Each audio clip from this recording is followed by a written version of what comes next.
राज्यपाल कलराज मिश्र ने 16वीं विधानसभा का दूसरा सत्र 3 जुलाई से आहूत किए जाने की स्वीकृति दे दी है और इसी सत्र में भजनलाल सरकार अपना पूर्ण बजट पेश करेगी। हालांकि अभी बजट पेश करने को लेकर के तारीख तय नहीं की गई, लेकिन सूत्रों की माने तो 10 जुलाई को भजनलाल सरकार बजट पेश कर सकती है।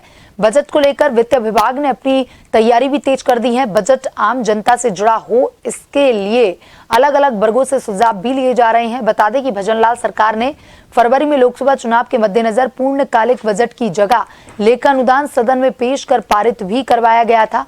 अब सरकार पूर्ण बजट पेश करेगी। बजट को लेकर पिछले दिनों मुख्यमंत्री ने कर्मचारियों से सुझाव लिए। 17 से 20 जून तक कई सामाजिक संगठनों, व्यापारियों सहित अलग अलग वर्गों से भी सुझाव लिए जाएंगे।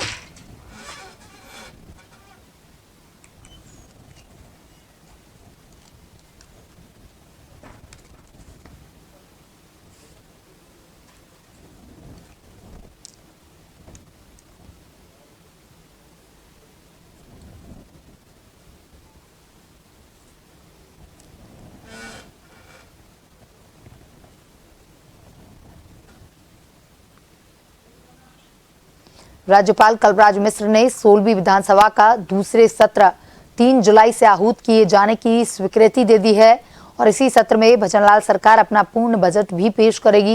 हालांकि अभी बजट पेश करने को लेकर के कोई तारीख तय नहीं की गई, लेकिन सूत्रों की माने तो 10 जुलाई ये तारीख हो सकती है जब भजनलाल सरकार बजट पेश कर सकती है।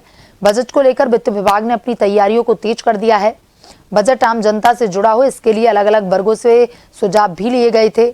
बता दें कि भजनलाल सरकार ने फरवरी में लोकसभा चुनाव के मद्देनजर पूर्णकालिक बजट की जगह लेखा अनुदान सदन में पेश कर पारित भी कराया था। अब सरकार पूर्ण बजट पेश करना चाहती है। बजट को लेकर पिछले दिनों मुख्यमंत्री ने कर्मचारियों से सुझाव भी लिए। 17 से 20 जून तक कई सामाजिक संगठन, व्यापारी सहित अलग अलग वर्गों से भी सुझाव लिए जाएंगे।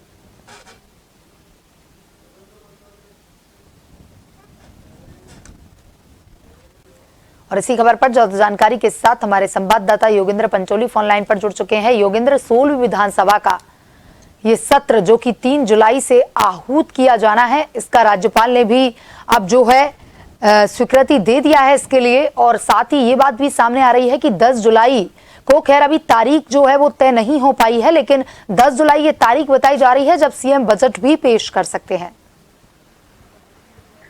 देखिए, भजनलाल सरकार का पहला पूर्ण बजट 10 जुलाई को जो तय माना जा रहा है, और जो विधानसभा का जो सत्र है, 16वीं विधानसभा का दूसरा सत्र, वो 3 जुलाई से शुरू हो जाएगा।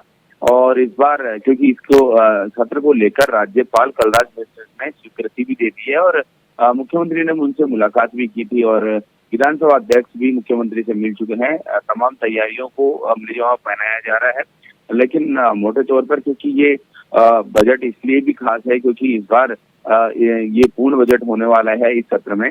और क्योंकि इससे पहले जो डिप्टी सीएम है, जो कि वित्त मंत्री भी हैं राजस्थान की, उन्होंने दिया कुमारी, उन्होंने 8 फरवरी 2024 को अंतरिम बजट पेश किया था। उसके बाद से ही माना जा रहा था कि जब पूर्ण बजट आएगा तो राजस्थान को कई सौगातें भी इस बजट में मिलने की संभावनाएं हैं, चाहे बड़े तौर पर बड़े प्रोजेक्ट्स हों या फिर नई बजट घोषणाएं हों, वो इस में देखने को मिलेगी।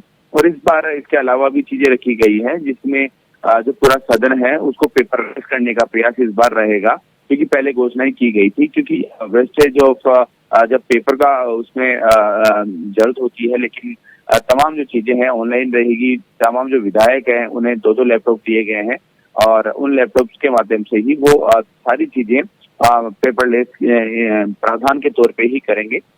यानी जो तैयारी की जा रही है, और अगले महीने 3 तारीख से जब सत्र शुरू होगा उसके बाद इस सत्र में जो अलग अलग अमेंडमेंट्स हैं, अलग अलग चीजें हैं, वो देखने को मिलेगी। वहीं 10 तारीख को इसका बजट पेश होगा।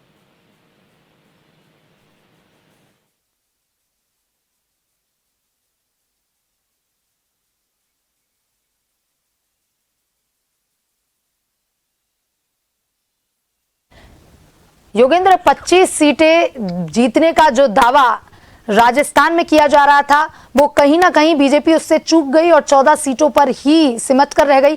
तो ऐसे में क्या लगता है कि जो बजट पेश किया जाएगा, आम जनता से भी सुझाव मांगे गए, 17 से 20 जून तक सामाजिक संगठन व्यापारियों से भी सुझाव मांगे गए हैं कि बजट में क्या कुछ शामिल किया जाए। तो अब की बार का जो बजट है इसमें क्या कुछ शामिल किया जा सकता है जनता को लुभाने के लिए?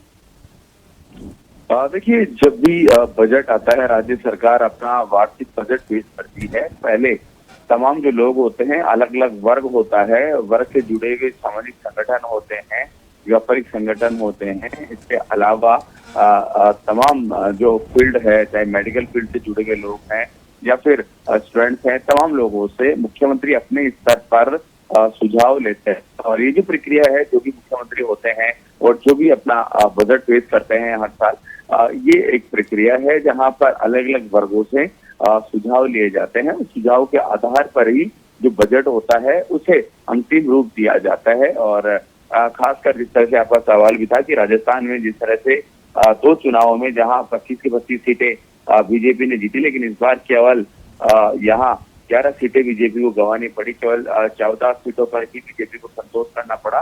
तो ऐसे में आगामी दिनों में देखिए, अब पंचायतों के चुनाव होने हैं और इसके अलावा 5 जो यहाँ विधानसभा की सीटें हैं जहां बाई इलेक्शन होने हैं, उनको लेकर भी विशेष रूप से उनका फोकस सरकार का उन सीटों पर रहने वाला है। उसके बाद अगले साल जहां नगर निकायों के चुनाव, नगर पालिका, नगर परिषद और नगर निगमों के चुनाव होने हैं, सरकार का फोकस हर तरफ रहने वाला है। खासकर क्योंकि जहां राजस्थान में इस लोकसभा चुनाव में भी पार्टी को काफी बीजेपी को नुकसान उठाना पड़ा है। तो ऐसे में ये जो पूर्ण बजट है, इसका फोकस तमाम वर्गों पर रहने वाला है। जी योगेंद्र, तमाम जानकारी के लिए धन्यवाद।